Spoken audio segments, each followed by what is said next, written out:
about 17 years old, 18, about to go to college. Some of you are older. Okay, so Trayvon Martin's parents are here, and but this is about Marquise, and we'll show the video. I want you to think about some themes like racial profiling in the state of Florida. Think about the stand your ground law that we have here. This young boy, and I want the world to know that this black man stood up for his friend. He died standing up for his kid. He didn't run away from his obligation. He stood up and he stood by the black man died and refused to back down. This is what we said we wanted. Imagine the psychological message. It would have sent no Marquise if that man was cussing out his mom and his daddy said nothing. Imagine the message it would send to our young men and women if Marquise is shot down for defending his family and we let it go. We'd be sending a message that if you stand up for your family, we are not going to protect you. So it's not on the family, it's not on his mama, it's not on his family. It's on us. To say if you stand up, we gonna stand up. And it don't matter what it takes, we all are coming together. Baptists, Muslims, don't matter.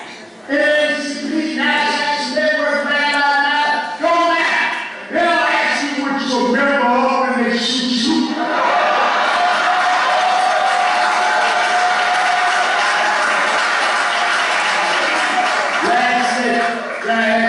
Off the plane. So right now I read the baby to record Clearwater, and he said, I know you get tired of fighting. I said, well, he said, what keeps you fighting? I said, well, you know, I started as a boy preacher.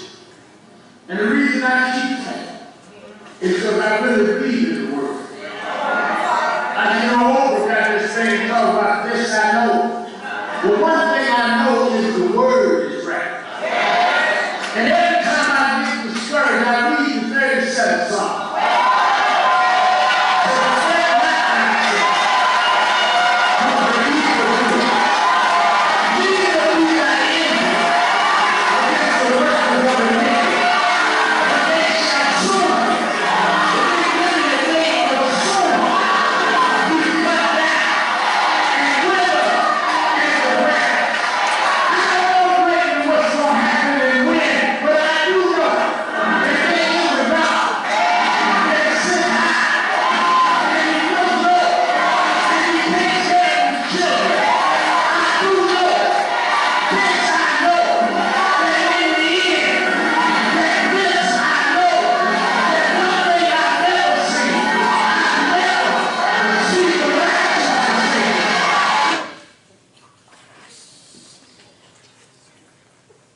So, for those of you who do not know, or maybe you do, so this was about the incident that occurred about a month or two ago, where the gentleman was defending his wife, I believe.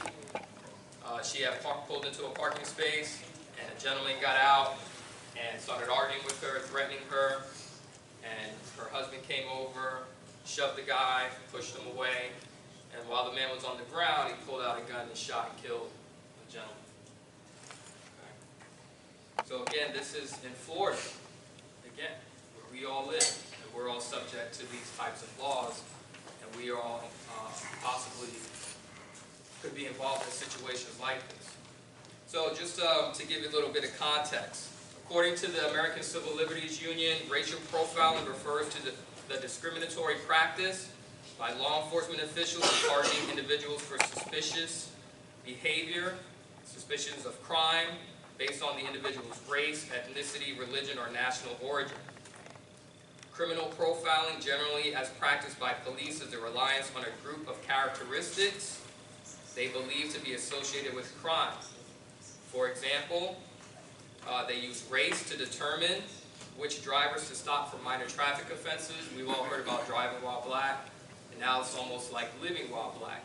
Anything that you're doing today, people are calling the police, it seems, and they're just reporting that the individual is black, and that's enough for law enforcement to come out to see what the issue is, even when there's no issue.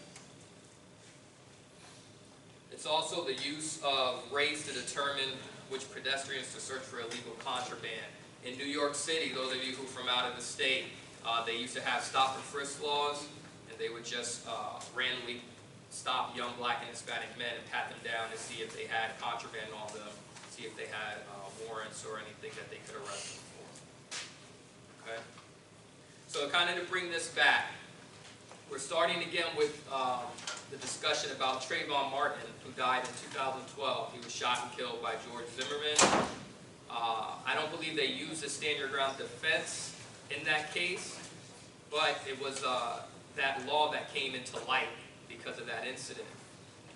And if you don't recall the incident, Trayvon Martin was visiting his father in Sanford, Florida. He went out to the store to get something for him and his brother, came back, and the neighborhood watchman, George Zimmerman, saw the young boy walking in the neighborhood, thought he looked suspicious. Again, he was visiting from South Florida. Thought he looked suspicious and called 911. The 911 operator told him not to get out the car to confront the boy, but he did anyway, and it resulted in the Trayvon being shot and killed. And then George Zimmerman was found not guilty. Okay? So Trayvon Martin was killed while visiting his dad in Sanford, Florida in 2012. What I want to know is what effect, if any, did it have on you when you were probably, some of you were about 12, between the ages of 12 and 17 yourself. We have freshmen here, sophomores, juniors, and seniors in the classroom. So, how did it affect you? What did you think about that incident when it occurred? Anyone? Yes, sir. Say your name. Davon Simmons. Davon Simmons? Yes. Okay. Like, when I heard about it, it kind of made me not want to, like, just, like, walk around the neighborhood because I was just paranoid that, like, I was doing something wrong just because I was just there. So do you mean like in your own neighborhood at home? Yeah, my own neighborhood at home. Where are you from? Jacksonville. Jacksonville, Florida. Anybody else felt that way when they heard about this incident? Were you a little leery about walking outside by yourself and going to the store? Yes, sir, I saw you. What's your name? Alton Jones? When I first heard about it, I was in the 7th grade, and our teacher actually said, like, in the middle of class, just to talk to us about it, and she was asking us how did we feel. And I felt like, I was like kind of scared, and also like every time I seen a police officer, I felt like intimidated, because I'm like, I don't want to come like check me either, and I don't have nothing, so I kind of like felt like I was always being watched, like also like didn't want to say I felt good. Felt paranoid, felt like you were always being watched. Yes, ma'am, what's your name? Jayla. It's just kind of sad knowing you can't be yourself because someone thinks it's wrong, and you could be just doing something simple, walking around, being here. What do you mean by you can't just be yourself? What do you mean by being yourself? You can't be comfortable in your skin because young people of the opposite race thinks the same about all black people, that they're suspicious or that they're dangerous. So it makes you more heightened and aware of yourself, of just being your normal, everyday black selves, not being able to be comfortable in your skin. I saw a young lady over here. Yes, ma'am. What's your name? My name is Elijah Basin. Elijah. When it happened, I think it was kind of a wake-up call for the African-American community. I agree with what everyone else said, but for me, for the most part, when it happened, especially when the individual was acquitted, it was more so me looking at, the males in my family and the color of their skin and being more afraid.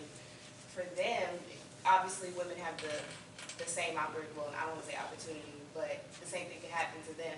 But it was more so just looking at my family members and just being very, very scared, whenever we do go out for like a simple task or dinner. But I believe it was definitely a wake-up call for the nation, honestly. Okay. So a wake-up call for the nation. Right. not just black people, it's for the whole nation was able to see kind of what it is that we already knew was occurring. Yes, over here. What's your name?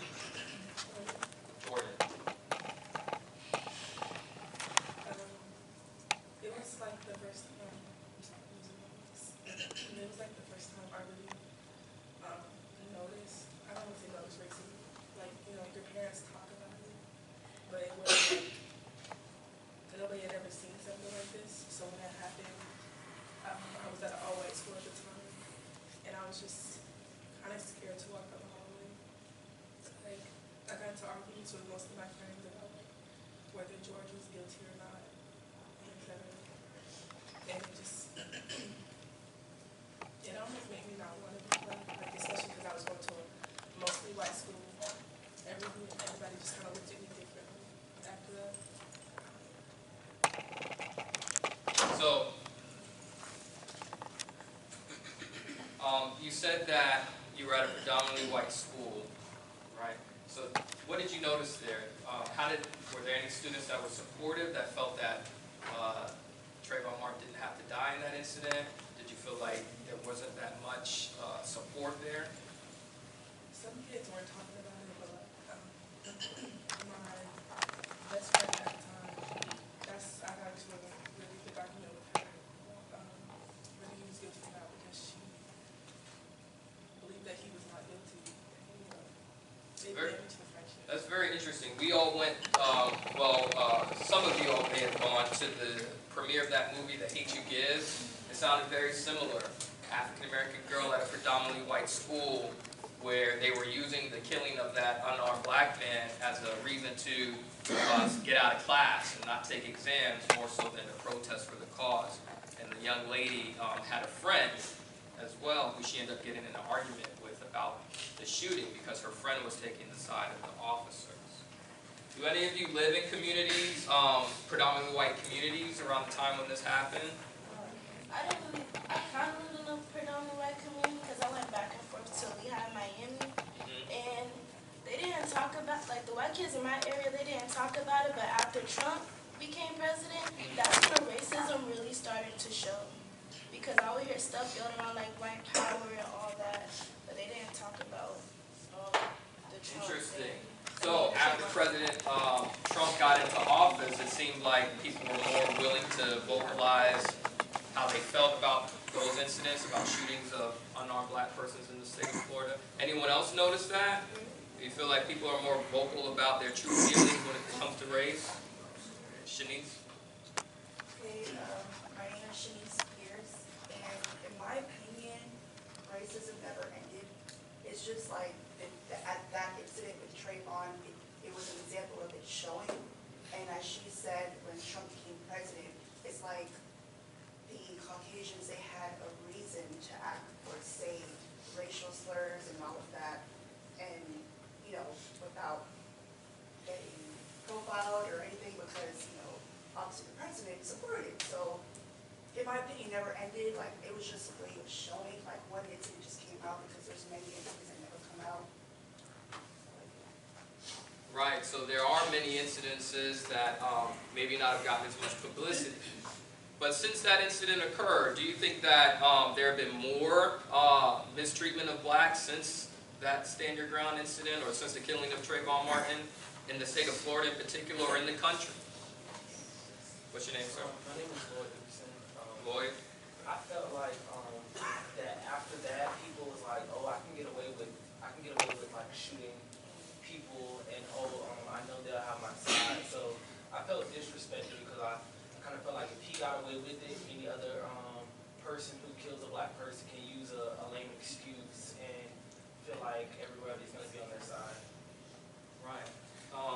And a couple more questions. Let me see. Yes. Hello, my name is Shadow Walker.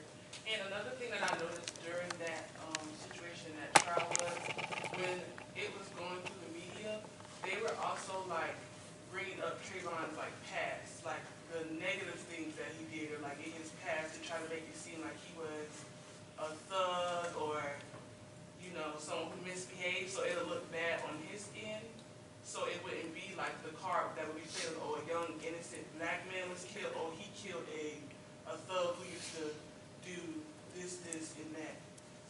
feel like when it is shined in the light and that can't be or that looks wrong, they try to dig up stuff that can be used and put in the media where I was like, oh, well, he is a young black man, but oh, he used to do this or he used to do that. So what do you think that means about the images that we project out into society? Social media is very big today.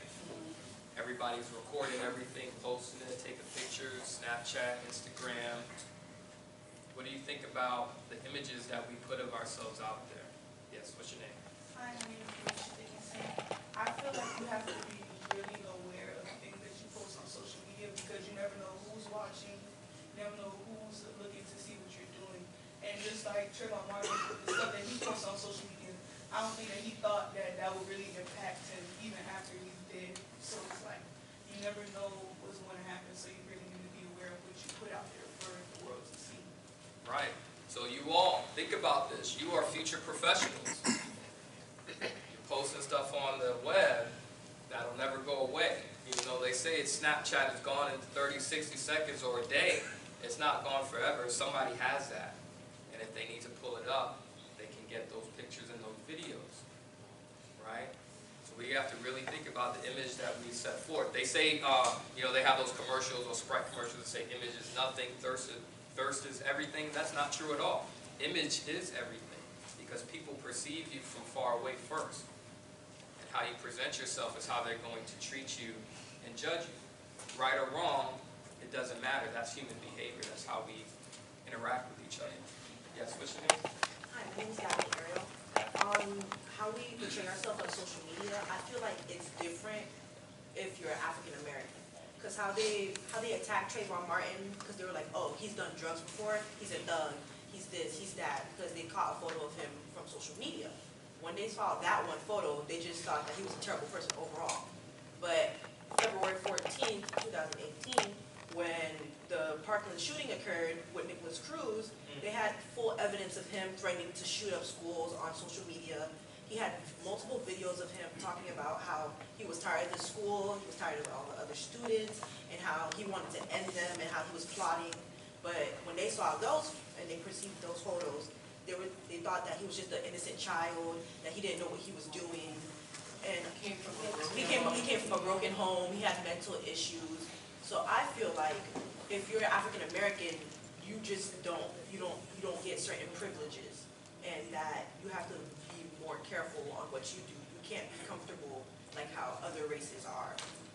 Right, right. So we have a couple of experts in the room. We have Dr. Richard Buckaloo and Dr. Selik Youssef, who I want to give a chance to speak. And I saw Dr. Buckaloo, you had your hand.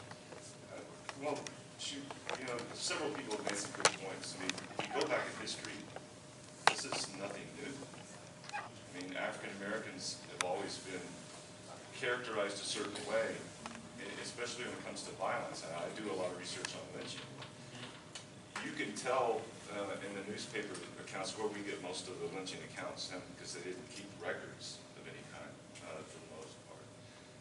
They always tell you when it's an African American who did something, and then as a justification for lynching them. And it's very similar to what she said just now. The Nicholas Cruz incident with Parkland. I mean, it was, oh well, he's mentally disturbed, or he's going to a broken home, etc. But when it's African Americans, it's just it's like an excuse that this is the confirmation of what we all think. It's the thug. He's doing what African Americans always do, that kind of thing. And so, and it's in our news every day, because when a white person does something, they find excuses. He comes from a good home and this and that. There must be something else going on here. When it's African American, they always say it's an African American first. A lot of times on the news you get, somebody did something, we're still looking. But when it's African American, it's out there. A black male did this. The assailant was a black man about 6 foot tall, etc. So it's a similar thing. It's just that people are more emboldened now.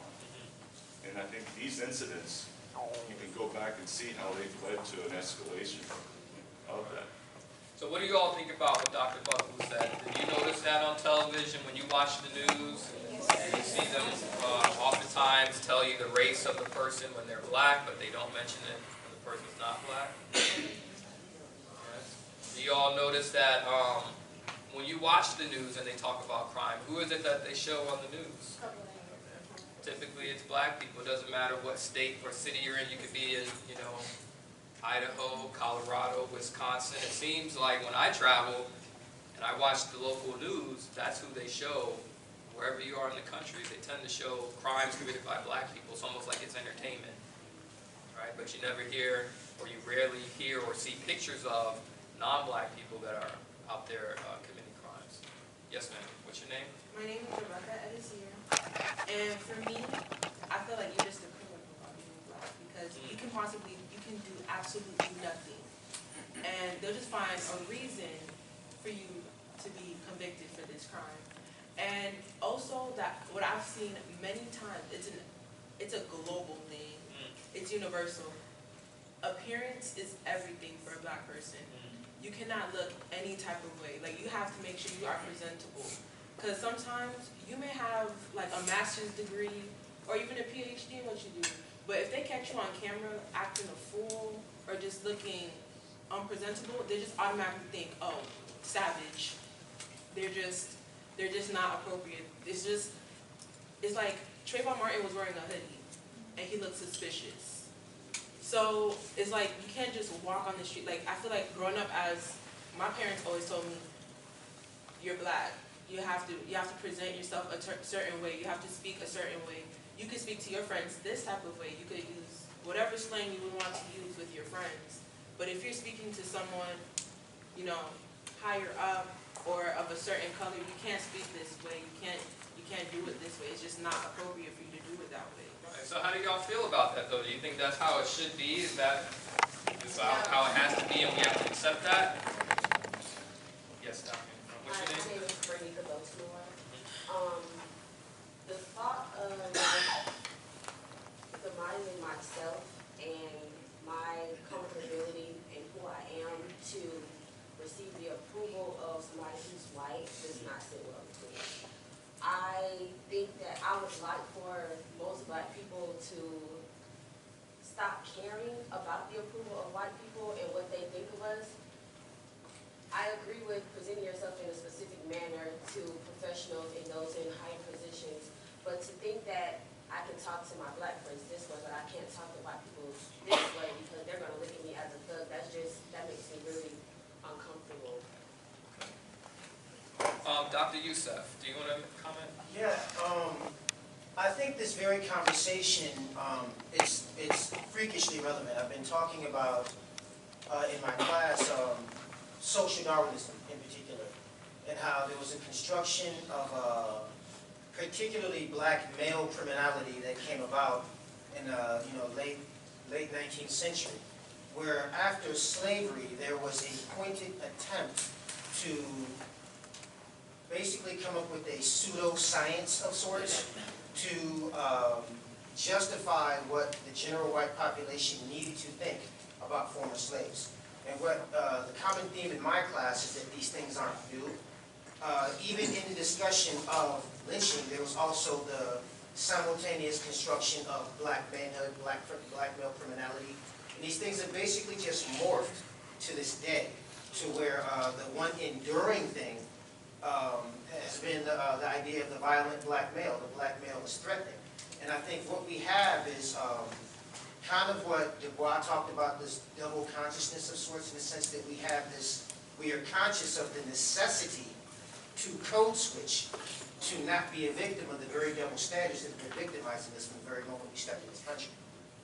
You all know what he means by code switching? You talk black around your black friends, and then you talk white around everybody else. Okay. What do you think about this idea that he is talking about lynching and the history of that in Florida and throughout the country? Do you think what we're seeing today is a form of that? There's a psychologist, her name is Dr. Joy DeGruy. She has a theory called post-traumatic slavery syndrome.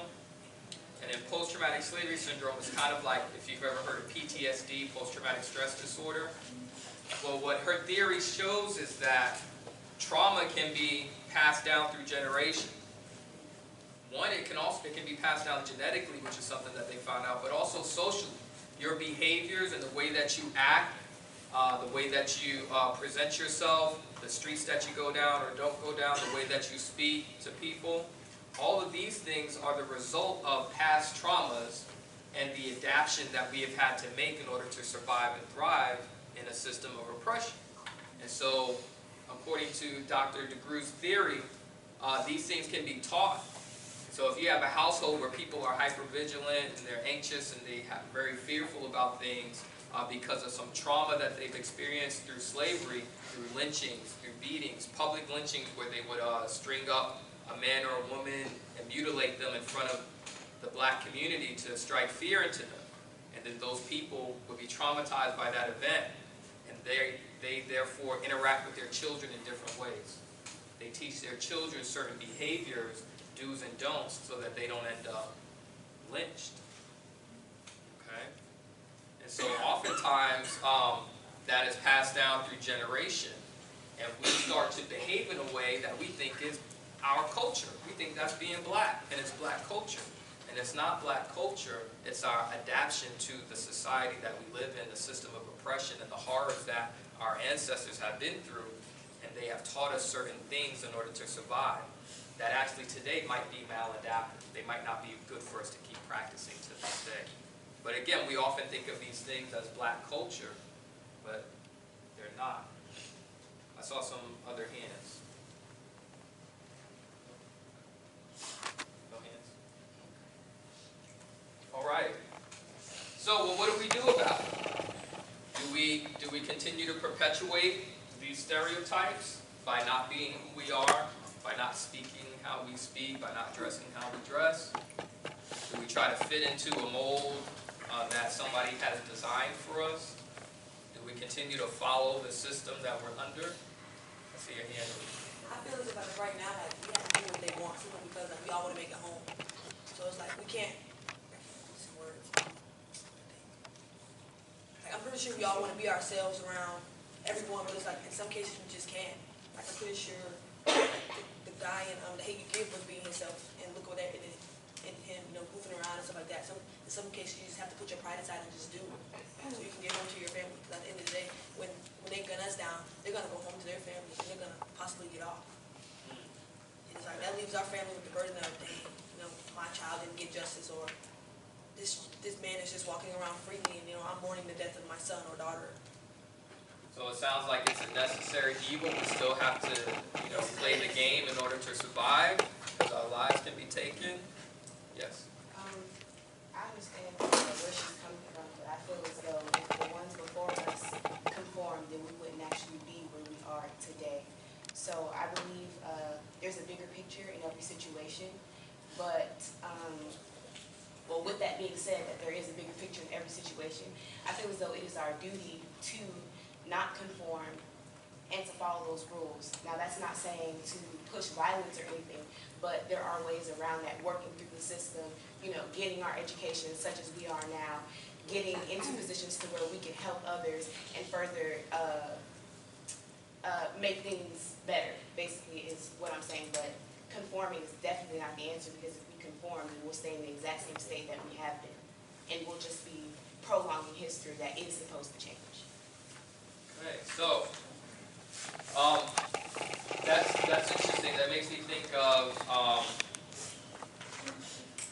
kind of the incident that was going on yesterday with the president and Kanye West, right? So some people may look at it as he's being adaptive, right? He's adapting to the system and the current state of affairs, where racism is overt today. It's actually encouraged by the highest office in the country. And so what Kanye West is doing and talking to the president, on one end he's trying to talk about prison reform and bringing attention to the wrongful incarceration of predominantly black and Hispanic peoples, right? But on the other hand, maybe there was some you know, self-aggrandizement going on, and there's some selfish reasons as to why that person was there. So what do y'all think about that? Do you think that that's how we still have to play the game? Do you think that we should not conform, that we should stand unapologetically black? And if so, how do we do that? How do we stand unapologetically black and not conform and still be successful? Yes, ma'am. I don't believe we should conform because they.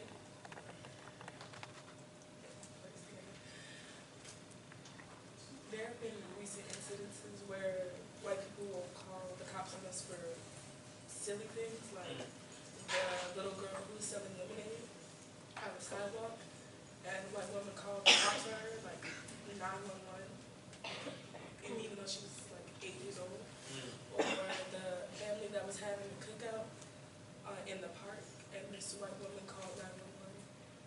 It's just, it seems like we can't do anything without them believing we are suspicious. Right, and so what about Botham Jean? He was laying asleep in his apartment. He seemed highly acculturated. He was working at a predominantly white institution. He had pictures up with his white friends. He wasn't out there looking like what we think of, like a thug. He didn't have gold teeth or locks or whatever the stereotypes are that people think, right? But he was still shot and killed in his own home. It didn't matter what he looked like or how he dressed or how he acculturated. Yes, Mrs. Vance?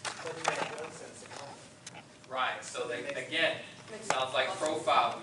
If you're black, you must be a criminal. Your skin color is equated with criminality. And so therefore there must be something wrong and you must have been doing a crime. And so you have marijuana in your home, even though marijuana is probably about to be legalized throughout the whole country in the next 10 years or so. That still marks him as a criminal. And what does that do though to the public? When they see he had marijuana in the home, what is that telling the public? Justification. It's justification for him being killed. He's a criminal, he deserved to die. Dr. Buckaloo? Yeah, I think a lot of what Dr. Yusuf said too, if you go back in time, they use scientific racism as justification, etc., for, explaining these differences. But even in my African American history class, I take them further back, and we discuss what would America be like if African Americans didn't come as slaves. If they had come as every other immigrant did, it didn't have that badge of inferiority. Because it seems like there's an unbroken line to the present to where African Americans are deemed only good for this, because they were brought here as slaves, they were justified, as being inferior, etc., so they could use them for labor. But now, what do we do? And it seems that, when we talk in my class, what a lot of the students say is the lack of familiarity between races. People fear what they don't understand. And we didn't just force segregate, we also self-segregate. And so it seems like really the only way that this is ever going to change is if people across racial barriers come together and try to embrace what is common without sacrificing who they are, and in order to sort of bring the rest of America around. Some of our best efforts in history, in our history, have been when people crossed the barriers, whether it be racial, gender, class, etc. But that's very hard to do because you're asking people to do something that sort of goes against their nature. People tend to self-segregate for millions of different ways. Going back to this topic about lynching, right? Every day, it seems like on social media, there's some black person that's being unfairly treated, that has been killed, or had the police called on them. And we're watching it on social media. Back in the day, and I'm not the expert on lynching, so I'll allow our experts to continue talking about it. But back in the day, they would gather the whole little community together when they're about to lynch somebody and allow you to watch it, especially on the plantation. And then after the plantation in the black communities, they would lynch people and leave them hanging for you to see it. And that would strike fear throughout the community. Right? Well, today, we're witnessing public executions of black men and women, right, on social media. And we're all watching it. And whether we know it or not, we're being traumatized by this. It's going to change how we interact with people in public. It may change how we dress, how we talk. It It may cause us to become hyper-vigilant, hyper-aware of our environment, to always perceive things as a threat. In the back. My name is DeMondre. It's almost like it's a game. You know, they put us in a predicament to fear, and fear causes a fight or flight response. You're either going to run from it, be traumatized, be mentally disturbed, or you're going to fight against it. Now, with you fighting against it, most people resort to violence. Violence causes them to get that justification factor. Now, as long as they can have a reason for you to act out in violence, they're going to be able to walk away. They're going to be able to kill you, or they're going to be able to shoot you for little or nothing. But we have to be educated and educate others, like the doctor was saying.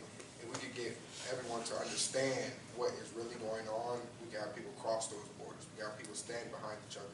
That needs to be taken care of. And then that way we can overcome. But until then, we're either going to fight or we're going to run away. And that's the setting that we're stuck in now. So communities of poverty, black communities, typically have extremely high rates of violence in their community. Trauma. Whether it's domestic violence in the home or violence in the neighborhood with shootings, people dying that you know and go to high school with on a daily basis. So that trauma that the community experiences changes the way the community reacts. It creates hypervigilance, so this sense of always being on guard, watching over your back at all times. And again, the fight or flight response typically is that you're either going to run away when you perceive a threat or you're going to confront the threat and challenge it. So you have the black community that has an undue amount of stress, trauma, and violence in the community. You also have police officers who go through stress, trauma, and violence as part of their job on a daily basis, right? Whether it's breaking up a domestic violence situation, whether they had to get physically confrontational with a suspect, or they've had to pull their weapon and shoot someone. These types of incidents causes extreme trauma among law enforcement officers. And again, the same effects can happen, increase in hypervigilance and the perception of a threat when there may not be a threat. It's a misperception. So how do you think that comes into play when you have a community of black people who are hypervigilant because of the trauma they're exposed to daily, and you have people outside of their community in the law enforcement area who are exposed to trauma and violence as well, and then now these two groups come together? Do you see how a situation that can normally be a mundane situation like a traffic stop can get escalated if you have a person who's hypervigilant being stopped by the police officer? They may not want to take flight. They may confront the officer and say, hey, I'm not doing anything wrong. I know my rights. The officer, who is fearful because of the trauma that he's exposed to on a daily basis, perceives that as a threat. Oh, this person is not someone who's a law-abiding citizen who is offended that they're being stopped by an officer. They must be a criminal, because that's why they're being defensive to me. Dr. Yusuf? I think the result of that is actually the same both ways. And one of the things I specifically talked about, I used the specific example of the lynching of Edward Coy in 1892 as, because even in the discussion of lynching, part of the harshness of it was the public display of it. And I think that that has had a long-term effect in desensitizing the general society, specifically to black male death. And as a byproduct of that, in combination with the construction, the contemporary construction of black male criminality, I think what you have is you have particularly white police officers in black and brown communities with that hypervigilance that is probably overblown because of they've been socialized to view black males specifically as threats, so they're hypervigilant, but on the same plane, the same psychological effects that it's having on officers is also happening to black people in the community itself. That hypervigilance also might make them much more likely to be hypervigilant and be willing to pounce and confront the situation violently because they too are desensitized to black male death. Dr. Buckley? Yeah, when he mentions this case with Ed Coy, that was a lynching case in Arkansas. And just recently, last year, a friend of mine works at the Arkansas Public Library System, the Arkansas Studies Institute, and a person brought in his finger. This is how long people hold on to these memories. I mean, The lynching case that was in Marianna in 1934 with Claude Neal, he was tortured much like most African-American males. They were tortured, they castrated him, forced him to his genitals in his mouth, and cut off pieces. But see, all of those things also have another aspect to it, because when the crowd participates, no one person is innocent. Everyone is it's sort of like community approval, and now that they're a part of it, it's a bonding exercise. But there's also a flip side to this too, because I just saw something last night. There's groups of African American males now who are organizing rifle clubs, much like going back to the Black Panthers and Huey Newton, and sometimes they're called Huey Newton Rifle Club. And now they're going to be out. So we're ramping it up on both sides. This turn to violence, because that's you're either going to take one route or the other. Right. I think it's very interesting what Dr. Buckley said about the lynchings and the crowd there watching that no one is innocent. Well, how does that play today when all of us are on social media watching these shootings, sharing them, re-traumatizing people in our community and ourselves? What about when we see it on the news, whether you're in the Black community or outside of the Black community? We all are now accountable to do something about it, because if we don't, then our silence is consent to our mistreatment. Anyone that didn't get a chance to speak that wants to say? Yes. Okay, What's your name? Sierra Robinson. Sierra. Okay, my opinion on this whole situation is basically a dog-eat-dog world. So it's like two sides to two different stories, and nobody wants to hear the other side. And then with that being said, people can still sit down and talk about each other's side, like, I feel like this way and I feel like this way, but you still have to understand both sides are having different stories. Okay, so where do we go from here then? How do we make sure that we're protected, that we're able to be ourselves, be unapologetically Black, and still be treated equally and fair, know our rights, be able to stand up for ourselves when we feel like there's an injustice? Yes. When you spoke up, standing up for yourself, I wanted to speak on when you said that officers have trauma and we have trauma as well. I feel like some officers have trauma, but I also feel like some officers don't like when people challenge them. So it's not even, for some it may be trauma, but for some it's more of a power role. Because even an incident that just happened to me during homecoming, we were at the park and they were telling us to leave the park. And an officer basically told me because I was walking too slow, if he catch up with me, he's gonna arrest me. That's not how that works. So because I'm not walking fast enough to you, you're gonna arrest me. Like, it's a power, I feel like with officers, it's a power thing. Like, if you don't do what I tell you to do, or if you challenge what I say, or if I tell you to do something, you're not doing it in the manner I feel you should do it, it's a problem. So if I could ask you, what did you do in that situation? Did you stop and confront him and challenge him? Did you walk faster? Did you just keep your same pace? No, I kind of. We need to know the truth. We need to know what really goes on. We were at, it was homecoming, after certain events, we have after parties. Right. So we had the after party got shut down, so everybody was kind of going to the park, just to sit down, talk, chill. There was nothing, no violence, no nothing. It was actually really peaceful. Everybody was just, talking, having a good time. So the officers came and was like, the park closed at 10. So one of my friends who I was with, she was like, oh, since when? She said, since when does the park close at 10? Because it was a white officer. The white officer walked up to us. He was really calm and nice, actually. He was like, hi, guys, I'm sorry, I understand it's your homecoming, but, we have to ask you guys to leave because the park closes at 10. So she asked him, since when? Because on any other day, the park may close at 10, people still be out there past 10. So she was just like, oh, since when or whatever. So the black officer, it was a black officer, he was like, why does that matter? I need you to get up and go. So I'm like, okay, I was like, what, let's just go, because as we can see, he's a little aggressive. So I said, okay, I got her, we gonna leave. He was like, oh, you guys aren't walking fast enough for us. And he was like, isn't it a school night anyway?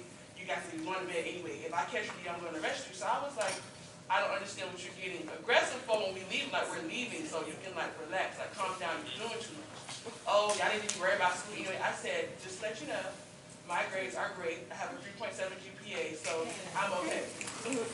So he would just kept being combative. And one of the campus security was like, oh, as you can see, they're not playing, so you just need to go. It's like, we're leaving. So why are you following behind me, getting aggressive, and we're leaving? It's like, are you upset that, you know, I told you you're doing too much, but we're leaving, you can relax? Or do you want somebody to run off and be like, oh my gosh, you know, it's like, no, like I feel in certain situations, whether it's white cops sometimes, or even black cops, when they get that position of power, they think that people are supposed to bow down to them like they somebody's master in a way, like I'm not bowing down to you. It's your job is to protect and serve. If you tell me to do something, as you can say, the park was closed at 10, so okay, the park closed at 10, we're going to leave. So you're getting aggressive and following behind us, wanting confrontation. What are you doing there? And it could go either way. I think when I was younger, I was a little more confrontational. If I knew I was doing the right thing and I was being mistreated, I would, you know, confront the officer. Today, I probably wouldn't do that. Today, what I probably would do would be to get their name and badge number and start a paper trail by filing a complaint. The reason being, the way I look at it is, I'm an African in the Roman Empire. And if a Roman centurion stops you on the road to salvation, on the road to Damascus, and you challenge that Roman centurion, he can kill you, and he's a Roman citizen, there's going to be no repercussion for that. It's very similar to what's going on today. We are Africans in Rome, United States of America, based off of Greco-Roman culture. We're black Africans, whether we know that or not. When we get stopped by a police officer, a Roman centurion, if he kills us, what do we see happen? He gets off. These things have been happening for thousands of years. Okay? But one thing we can do is we can start to file complaints. Once they know who you are and they know that you complain and you write letters, they treat you differently. They may be less likely to want to confront you because they know who you are. We have to decide on what we're going to do to survive in this country, especially given the current climate with the president that we have, the people who are being elected into office, people who are pedophiles, people who are sexually assaulting people. Women's rights don't seem to be as important anymore. Rights for minority groups don't seem to be as important anymore. But we still live here, right? A couple more questions. I was going to say, I've had experiences not like that, but like as far as rights being very stereotypical. At my last school, I went to a trade school. I was a Roman student, and I had to take a test to join the medical program I wanted to be in. I passed the test in like 20 minutes, and the lady who was supposed to print out my scores was like, she looked at it and she giggled and was like, "These are your scores?" And I was like, "Yeah, I just took my test." And she made me take the whole test over again because she couldn't believe that I had actually passed, I guess, because I was black. And it was only like 3 of us in there, and like it was 20 other white people. So I took the test again, and my scores were higher, and she kind of refused to give me my paper so I could give it to my counselor. But I did end up graduating in July, and she was at the graduation, and she did not look at me, shake my hand, or anything. So it's like, wow. And I just had a past experience 2 weeks ago here, and I have a class that I was kind of having trouble in, and one of my other professors told me to look to the chairman of that subject to get help. So I emailed them. I said, "Hi, I'm having trouble in this class. Is there any way that you can help me or anything?"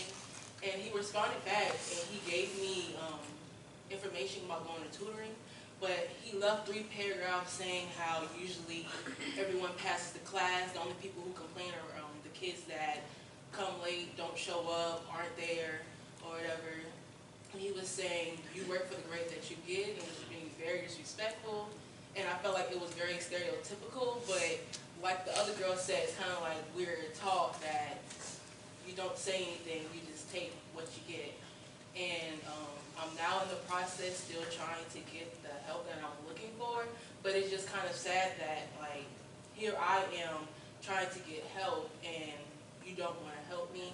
And instead of actually giving me help, you're just being very stereotypical and thinking that I'm just one of the black kids that don't show up to class or I'm just complaining. So, and he called me irresponsible and just, So some closing thoughts. I want to know, what are you going to do as parents, future parents? What are you going to do? How are you going to tell your children to interact in these types of situations? Whether it's a law enforcement officer or just a regular citizen, because George Zimmerman didn't have any authority to stop Trayvon Martin, right? Jordan Davis in Jacksonville, the kid that was shot and killed for playing his music too loud. That was a regular citizen. That wasn't a law enforcement officer. The shot killed him. He was found guilty, but as we see, that's not often the case that people are found guilty. What are you going to tell your children going forward? Yes, ma'am. I just want to say, I would basically explain that racism is systematic. If we want to get anywhere in this country, we have to educate ourselves and put ourselves in the position to make change, and also understand that things do not happen overnight. I think we get so angry and we expect things to change by the next day or by the morning, but that's not how history works. It happens over a period of time. So we have to study the system, understand how we can make changes and be better and insert ourselves into those positions to help others. Kind of like Du Bois' talented 10 theory. Everyone should look it up. That's what I thought. So we have to participate in this system if we want to change it. We have to vote, but not only vote, we have to run for office. Because it's not going to help if we get another black president and we don't have any black senators and congressmen in office to support him or her, right? We have to run for our city council offices. We have to participate in town halls and let our voice be heard, etc. Instead of just doing it on social media in our own isolated circle. If we don't have anyone outside of each other that we're talking to, we're not going to be heard. Yes, ma'am. I believe that as a parent, speaking to my child about the social issues that go on today for them, I have to do it like how my parents did for me, which was they told me to educate myself first, where you have to like know your history, or like at least be caught up with current events, so that way when you're out there and you're protesting or you're fighting, or you wanna change someone's opinion, or you wanna actually like touch someone, that you know that you have the facts straight, and that you know that as an African American that you have to work harder than others at times, or just all the time in general, and that you have to make sure that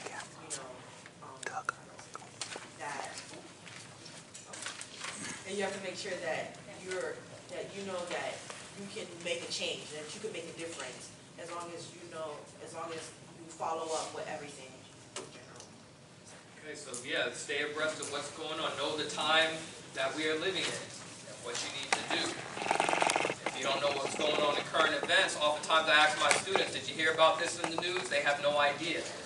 That's not good. How are you going to take the reins and be future leaders? That's the way to be a follower.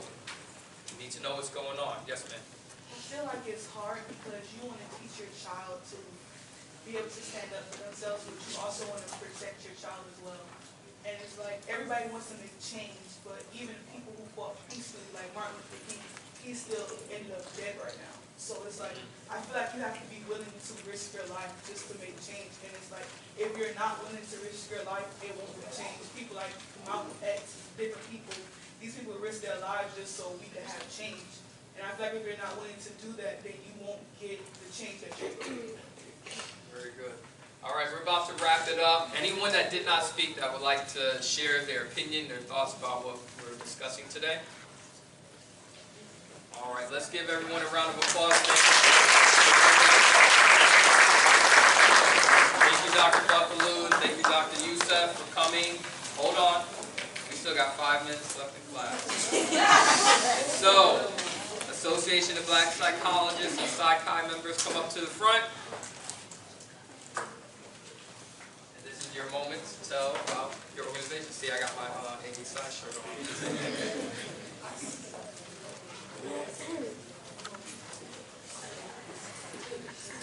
Hello everyone, my name is Brittany Beltonor. I am a senior psychology major from Gainesville, Florida, and I serve as the president for ABSI, which is the Association for Black Psychologists.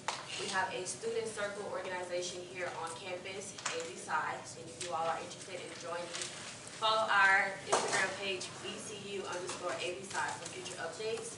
And we are comprised of psychology students and psychology minors and majors. You have to be a psychology major and minor in order to join. And our goal for this semester is to basically give psych majors and minors an insight to multiple careers in the psychology field. We also want to link you guys up with scholarships, fellowships. Over the summer, I had a paid $4,000 fellowship through UNCF in Chicago, so I spent the summer in Chicago. And we also want to basically help you guys further your goals and your collegiate aspirations in the field of psychology and prepare you for life after undergrad. So please be on the lookout for updates if you all are interested in joining, or come see me after class and I'll get your information. Do you need a certain GPA? Yes, you need a 2.5 GPA. That's the minimum in order to join and be a psychology major or minor. And so last year, the Association of Black Psychologists Student Circle went to Houston, Texas for their national conference, and they won chapter of the year, and they got a $500 cash prize. But more importantly, they were able to network with other black professionals at other institutions throughout the nation and make those connections that they need to learn about graduate programs or to get involved in more research. One of our students, you all saw Angel Vivas last Friday. He said that was one of the best experiences of his life. Okay? So get involved. Don't just go to class. That's important. Get good grades, but get involved in a network. An academic network, a professional organization will help you when you leave an institution and go on to graduate school or go into the workforce. Shanice, do you want to talk about psychiatry? Yes. Okay, hi everyone. I'm Shanice Pierce. I'm a senior psychology major from Miami, Florida, and I currently serve as the president for Psychi. Psychi is known for the International Honor Society in Psychology. We are known, well actually, talk about those requirements to join. You can be a psychology major or minor, and you can have the cumulative GPA of at least a 3.0.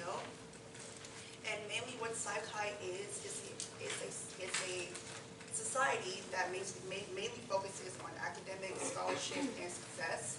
And we promote everyone, whether it doesn't matter the race, to promote and succeed in the psychology field. Psychology, they give out much more just with fields. They give out help with success, scholarship, and everything. Psychology, Psychi to be exact. We do partner up with ABSci in many events. There are upcoming events coming out, so you guys can be on the lookout. We do have an Instagram page. It's just BCU Psychi. Psychi spelled P-S-I-C-H-I. It's all together, BCU Psychi. We had an interest meeting last month on the 10th. I know a lot of people couldn't make it. They emailed me, but it's not too late to join. You can email me or Dr. Pollard. The deadline would be the Monday the 29th to email Dr. Holland the transcript and go from there for the application process and everything. And it would be great because it really helps a lot, especially that partner with ABSci. You'll be surprised of where you go in life, honestly, and I just encourage everybody to join it. So I'm a member of Psychi organization. I was a member, I joined as an undergrad. So I've been a member for a number of years, and I'm also serving as a faculty advisor. So if you're interested, send me a copy of your unofficial transcript. Let me know that you're interested in joining Psychi, and I will get in touch with you. Okay? You need a 3.0 GPA, so make sure you start now, freshman year, and keep your GPA high. Mrs. Vance? One thing that I want to say, I'm the advisor for Association of Black Psychologists, is that we're looking for students that are interested in doing research. We're talking about this trauma that has occurred within our community, and we want to find ways to heal, because that's why we become psychiatrists, psychologists. And so we want to encourage you, if you have an interest in that area, that we can start the research project process so that we can present at FAMU, and this year it's going to be in Orlando. But we want students that are interested in research. We need more researchers in our community, and so I would encourage you, if you want to become a part of ABSci, to contact our president here and to become involved in the research aspect of it. Okay. So, that being said, it's 12:30. Did everybody sign the roll? Everybody sign the roll. Who has the roll? Can you bring it up front? If you didn't sign the roll, it'll be up here. Thank you all for coming. I'll see you next week.